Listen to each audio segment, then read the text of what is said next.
Hello! You may recall a few months ago I featured a very unusual, tiny little hand-built boat called Rivets 5000, just big enough for two people to sit in, and I showed it buzzing around the Birmingham Canal network. Well, it turns out that the chap who built that is not the only person building unusual, tiny little boats for the canals, and today I've come to see another one. This is the Leeds and Liverpool Canal at Chorley in Lancashire, and this particular spot is significant because it has a slipway into the water. A slipway into which you might launch a boat like this. This is Nessie, and it's the creation of Johnny Bowker. I toyed with the idea of making a boat for a couple of years really before Nessie, and I wasn't sure how to build it. I wanted to build it from scratch ideally. And I toyed with the idea of making one out of wood or riveted steel even. And I wanted it small, compact, light enough so I can launch it anywhere. So I can literally travel around and launch it anywhere. And I found this one on eBay. The chap who I bought it off actually picked it up from Loch Ness. It was derelict.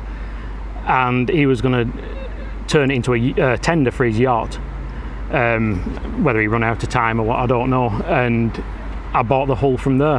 It was an absolute wreck. The bow was gone, transom was missing, and there was a hole in the port side. So yeah, it was a complete wreck.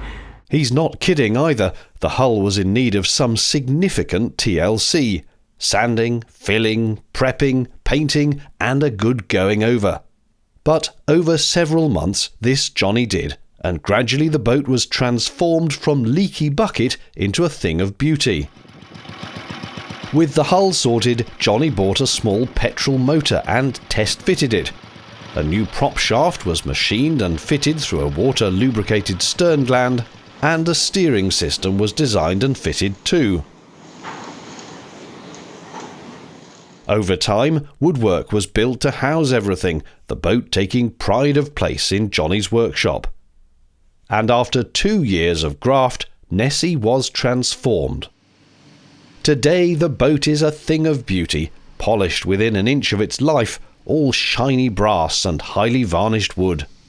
The design is that of a gentleman's motor launch from decades ago, elegance with a hint of steampunk. There's the temperature gauge for the engine, adjacent to a compass binnacle. And look at those gorgeous instruments. There's a concession to modernity with a GPS heading and speed readout, along with 12-volt fuses for the electrics. It's even got USB, whatever next. Small lockers on either side of the engine compartment are suitable for tea, milk and picnic supplies. Plus, this one hides a bilge pump as well. Under the rear seat are emergency oars, and you can see the prop shaft to check all's well through this sight. From the looks of it, you'd think the boat had never put to water, but this is just typical of the love that Johnny lavishes on his creation. Everything must be sparkling before a trip. Speaking of which, it was time to get underway, which starts with loading of the portable fuel tank into the back of the boat.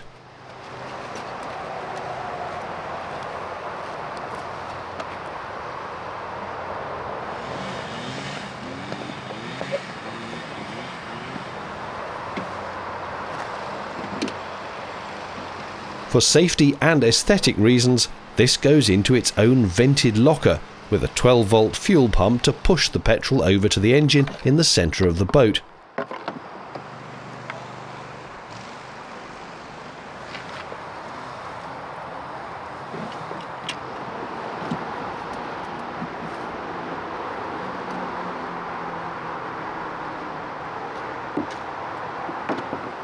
If you're wondering, yes, it has both out and return fuel lines.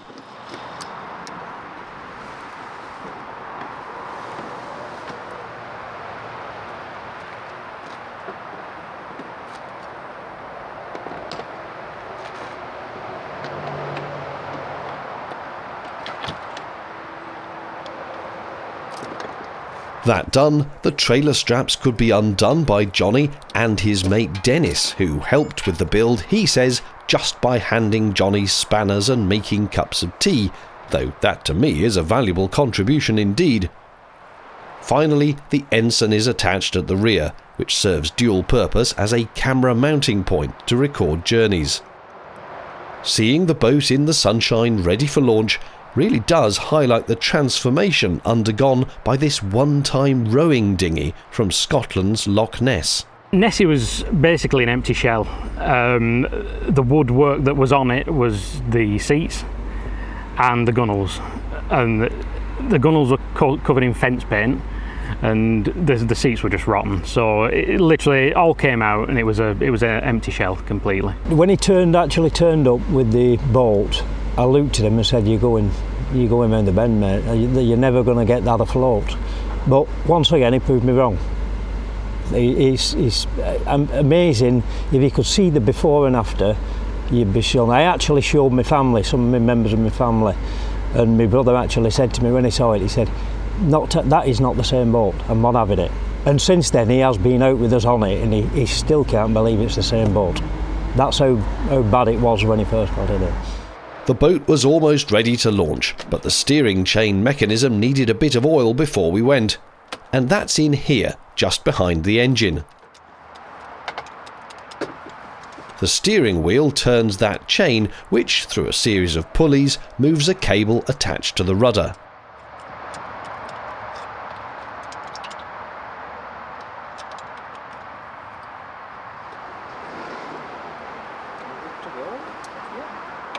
With the ignition on, Johnny could start the engine, which sprang into life with ease.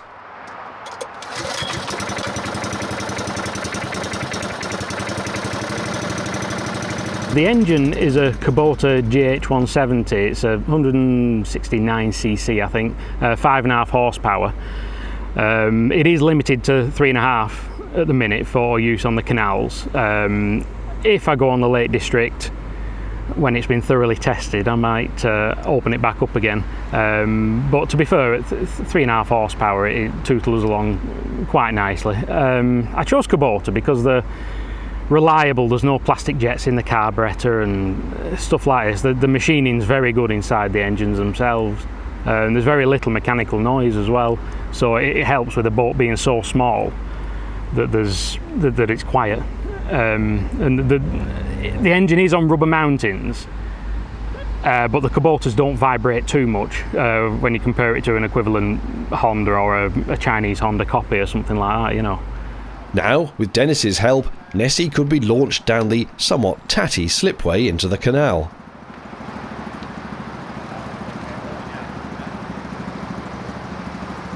Gently does it.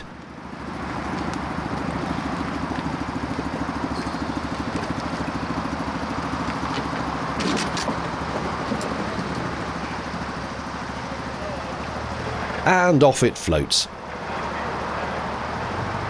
Johnny parked the car while Dennis brought the boat around.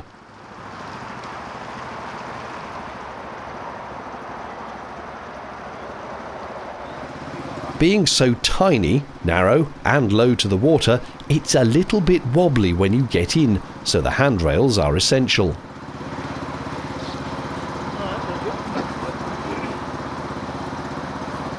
But captain and crew got aboard with no issues. Okay. We're in.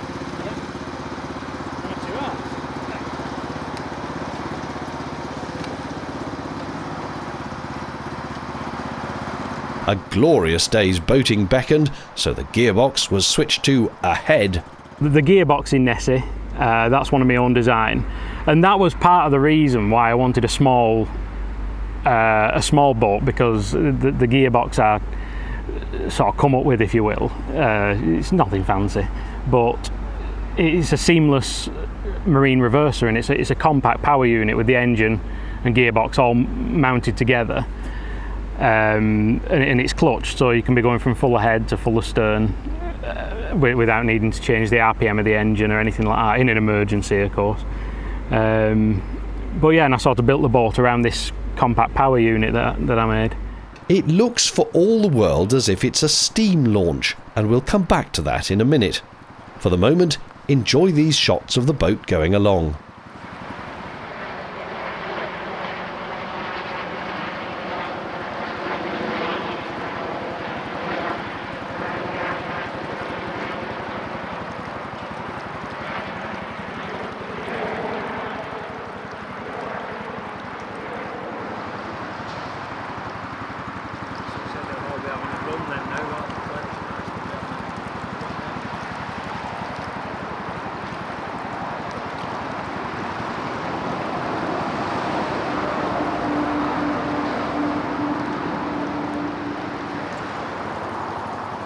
For such an apparently simple boat, using an inboard petrol engine caused Johnny lots of headaches when it came to getting his boat safety scheme sign-off. I picked the hull up in May 2019 and I built it, and it looked relatively similar to what it does now, with a sort of prototype propelling machinery setup, with, you know, just to check that the system worked. And I thought, right, that's great. I'll put it on the canals. I'll get it licensed, enter the BSS. And I basically had to completely strip it down and rebuild it. And I feel so sorry for my BSS examiner, because I pestered him to death. Because it's petrol feeding an inboard, and because it's so low to the water, there was a lot of hurdles that it had to overcome to actually get its BSS certification. So the poor chap, I mithered him to death, and he was so helpful, and we come up with the fuel system that it's now got, which is a portable outboard tank with a 12-volt fuel system feeding the engine, and that works fine. It works really well. I know him inside out, and we always say if it's not perfect, he just won't sleep at night. So it has to be absolutely perfect. Now, to me, it would look, I think that's fantastic. No, take it apart, start again. And that, he wouldn't be beaten with anything. Nothing would beat him. And that's the type of guy he is. As we went along, the first of several narrowboats came the other way. All smiled and waved, but in the little boat it was a novel experience. There are two things I've immediately noticed aboard Nessie. The first is how much lower to the water you are, and how much more inconsequential you feel when you go past narrowboats. And secondly, it's remarkable how quiet this motor is. It's a petrol motor, it's inboard, but it's really very quiet indeed. It makes for thoroughly pleasant boating. We sat back to enjoy the cruise. It was just like the old days on my narrowboat.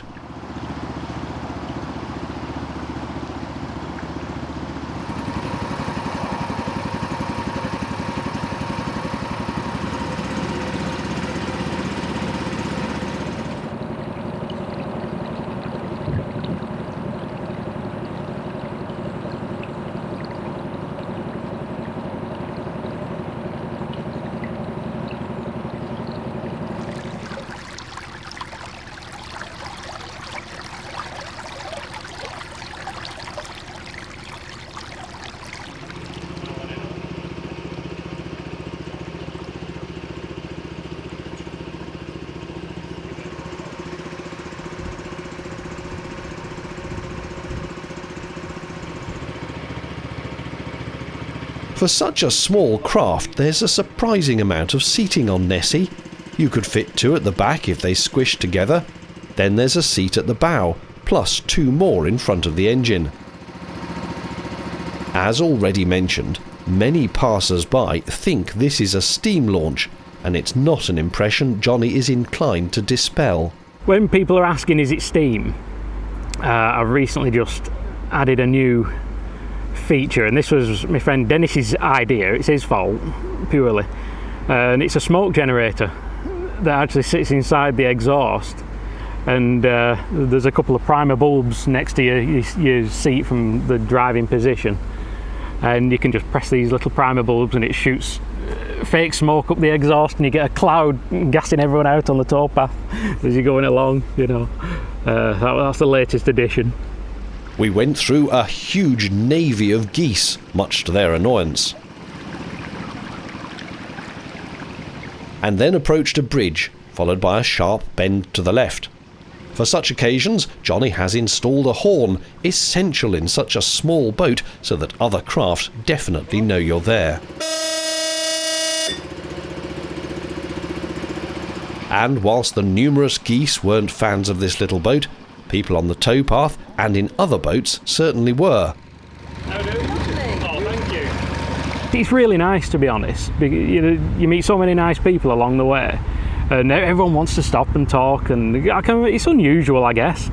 You know, it's polished brass and it's big funnel sticking up. You know, it's it's one of them. But no, there's loads of people stop and talk about it. It's really pleasant, really nice every time you're out. And then I had a go. Well, Johnny has been mad enough to let me have a go on the controls, and I must say it's very responsive. I'm a little bit cautious, but it handles surprisingly well. Might even pick up the speed in a minute.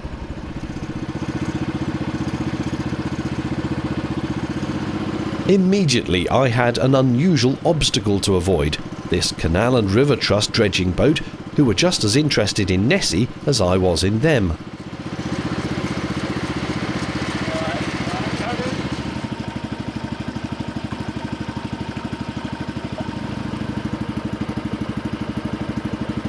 I was enjoying myself. This is just the most enormous fun. It really is. I could spend hours on this. I just think we need some pims and some sandwiches. Cucumber sandwiches, of course, with the crust cut off. And then some little cakes for afternoon tea. Speaking of which, my stomach was grumbling, so it was time to turn back and head for home. Back at the slipway, Nessie was expertly wound back onto the trailer. A cleaning and polishing awaits, no doubt. Give them a wave if you see them out and about. Thanks for watching. Cheerio.